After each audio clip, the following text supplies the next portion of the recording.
Halo semuanya, perkenalkan nama saya Tasya Dinda Pane dengan NIM 286 dari Fakultas Ilmu Kesehatan Universitas Prima Indonesia dengan prodi Farmasi Klinis.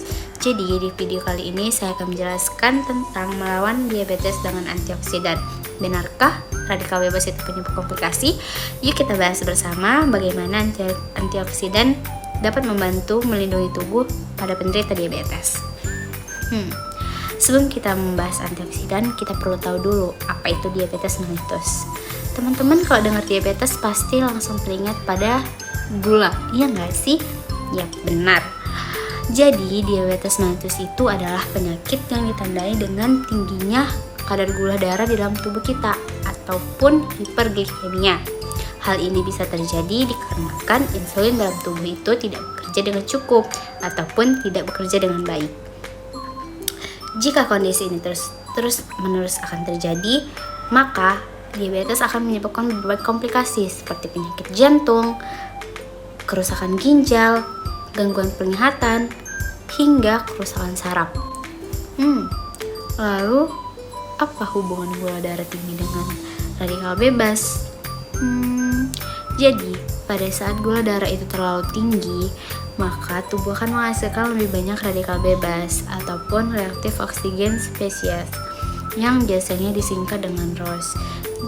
Jika jumlah ROS itu terlalu banyak, maka tubuh akan mengalami stres oksidatif, yang artinya jumlah radikal bebas itu lebih banyak daripada kemampuan antioksidan alami tubuh itu untuk menetralkannya.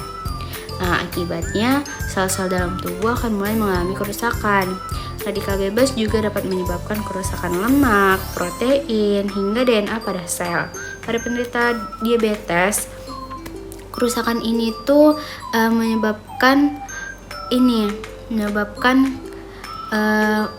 dapat menyebabkan penyerangan pada sel beta pankreas, yaitu sel yang menghasilkan insulin pada tubuh kita. Nah, selain itu, radikal bebas juga penghambat kerja insulin menjadi kurang efektif ataupun resistensi insulin. Akibatnya kadar gula itu akan susah dikendalikan dan resiko komplikasi itu akan meningkat lebih tinggi.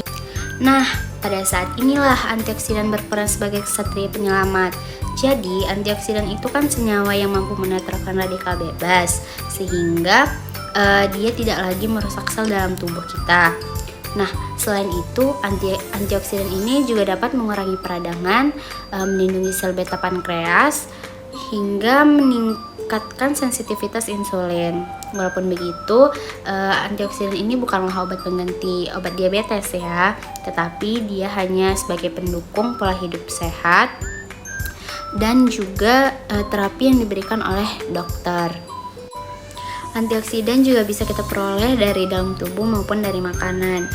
Contoh antioksidan dari dalam tubuh itu ada enzim superoxide dismutase, ada dari katalis, dan juga glutathione peroxidase. Kalau dari makanan itu ada dari buah-buahan, contohnya ada jeruk, dari beri-berian, kayak blueberry, strawberry. Dari sayur-sayuran hijau, contohnya dari brokoli, bayam, terus dari kacang-kacangan, dari teh hijau, dari dark coklat, maupun dari kunyit.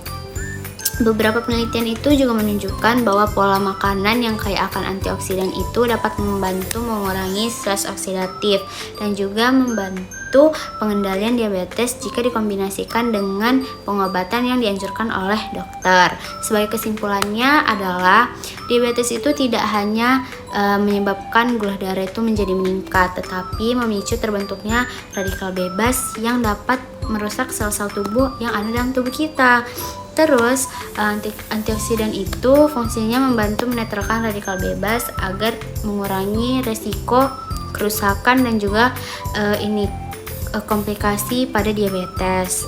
Oleh karena itu, sangat dianjurkan bagi kita untuk menjalankan pola hidup yang sehat, seperti mengonsumsi makanan yang kaya akan antioksidan, rutin berolahraga, serta rutin mematuhi pengobatan yang telah serta rutin melakukan pengecekan atau pengobatan yang telah dianjurkan oleh tenaga medis. Sekian yang bisa saya sampaikan. Bila banyak kata-kata yang salah, saya mohon maaf. Sekian dari saya, terima kasih.